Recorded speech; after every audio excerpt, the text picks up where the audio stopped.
আজকে আমি আপনাদের সঙ্গে বিকেলের স্ন্যাক্স রেসিপি শেয়ার করছি। এটা খেতে কিন্তু চায়ের সাথে খুবই ভালো লাগে। বিকেলে কিংবা সন্ধ্যের যদি চায়ের সাথে এরকম একটা স্ন্যাক্স থাকে তাহলে কিন্তু আর কোনো কথাই নেই। এইরকম খুব সহজেই বানিয়ে নেওয়া যায় এরকম একটা স্ন্যাক্স। খুব বেশি কিছু উপকরণের প্রয়োজনও পড়ে না, বাড়িতে থাকা কম উপকরণ দিয়েই কিন্তু এটা বানিয়ে নেওয়া যায়। খেতে কিন্তু অসাধারণ হয়।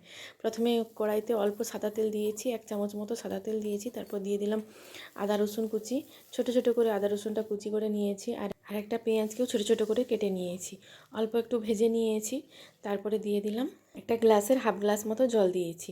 জলটা একটু ফুটে উঠুক ততক্ষণে আমি দিয়ে দিচ্ছি এখানে পরিমাণ মতো লবণ, আর দিয়ে দিচ্ছি গোটা জিরে। এখানে আপনারা চাইলে কিন্তু কাঁচা লঙ্কা কুচিও ব্যবহার করতে পারেন। যেহেতু আমি আমার মেয়ের জন্য বেসিক্যালি বানাচ্ছি, তাই কিন্তু আমি এখানে কাঁচা লঙ্কাটা দিলাম না, অল্প একটু চিলি ফ্লেক্স দিয়েছি। কারণ কাঁচা লঙ্কাগুলো মুখে পড়লে খুবই ঝাল লাগবে, ও কিন্তু খেতেই পারবে না। তাই চিলি ফ্লেক্সটা অতটা ঝাল হবে না, তাই চিলি ফ্লেক্সটা দিয়েছি। আর নিয়েছি হাফ বাটি মতো সুজি। তারপরে ওই অল্প অল্প করে সুজিটা ঢালতে থাকবো আর এক হাতে দিয়ে নাড়তে থাকবো।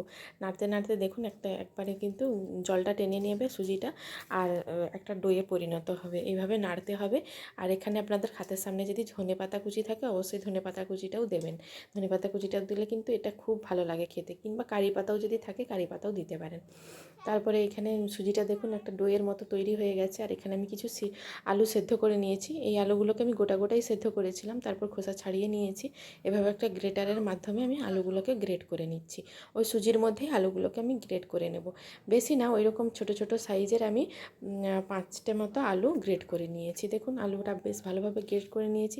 আপনারা চাইলে কিন্তু আলুটা গ্রেট করার বদলে আপনারা যদি মনে হয় যে ম্যাশ করে নেবেন তাহলে ম্যাশও করে নিতে পারেন। তারপর এইভাবে সুজি আর আলুর মিশ্রণটা কিন্তু মেখে নিতে হবে। বেশ ভালোভাবে মেখে নিয়েছি। আর হাতে কিছুটা আমি তেল নিয়েছি, যেহেতু হাতের মধ্যে একটু লেগে যাচ্ছে তাই হাতে একটু সাদা তেল নিয়েছি। তারপরে দেখুন অনায়াসে কিন্তু একবারে ডো একটা পরিণত হয়ে গেছে, আর কিন্তু হাতে লাগছে না। তারপরে এইভাবে একটু একটু করে অল্প অল্প করে ডোয়ের মতো কেটে নিতে হবে। তারপরে এরকম লম্বাভাবে আপনারা চাইলে বেলনা চাকতির মধ্যে একটু অল্প করে ময়দা ছিটিয়ে নিয়ে তারপরে ওরকম লম্বা করে ছুরি দিয়েও ছোটো ছোটো করে কেটে নিতে পারেন। আমি কিন্তু অল্প অল্প ছোটো ছোটো লেচি করে এইভাবে হাতের সাহায্যে একটু লম্বাকৃতি করে নিচ্ছি। এগুলো কিন্তু দেখতে বেশ লাগে। আর আপনারা চাইলে ছুরি দিয়েও ওগুলোকে কেটে নিতে পারেন, সেটাও কিন্তু একদম সহজ পদ্ধতি। আমার কতগুলো করা হয়ে গেছে। হাতের মধ্যে যদি মনে হয় যে আপনাদের হাতের মধ্যে লেগে যাচ্ছে, তাহলে হয় অল্প তেল একটু হাতে মেখে নেবেন, না হলে অল্প ময়দা একটু ছিটিয়ে দিয়ে তারপরে কিন্তু এগুলো গোল গোল করে দিতে পারেন। তারপরে কড়াইতে তেল দিয়েছি, সবগুলো রেডি করে নিয়েছি। আর কড়াইতে তেল দিয়েছি, তেলটা দিয়ে হালকা একটু গরম হয়ে গেলে কিন্তু এই বলগুলোকে দিয়ে দিতে হবে। মিডিয়াম ফ্লেমে এগুলোকে ভেজে নিতে হবে, খুব বেশি হাই ফ্লেমে এগুলোকে ভাজা যাবে না, তাহলে ভেতর থেকে কাঁচা থেকে যাবে। আর একদম লো ফ্লেমেও করা যাবে না, লো ফ্লেমে দিলে কিন্তু ফেটে যাবে। তার মিডিয়াম ফ্লেমে এগুলোকে লাল লাল করে ভেজে নিলেই বেশ মুচমুচে কিন্তু একটা স্ন্যাক্স তৈরি হয়ে যাবে। তো মেয়ে অনেক দিন থেকে বায়না করছিল রিংস খাবে বলে, তো মেয়ের জন্য কিছু রিংস বানিয়ে নিয়েছি।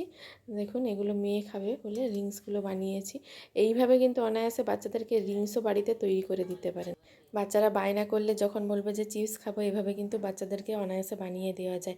আমি এটা চায়ের সাথে সার্ভ করেছিলাম, অসাধারণ হয়েছিল খেতে। এই স্ন্যাক্স রেসিপিটা একবার বাড়িতে বানিয়ে দেখতে পারেন। আর একদম মুচমুচেও হয়েছিল। আপনারা একবার এর আওয়াজটা শুনলেই বুঝতে পারবেন কতটা মুচমুচে হয়েছে। বুঝতেই পারলেন কতটা মুচমুচে হয়েছে।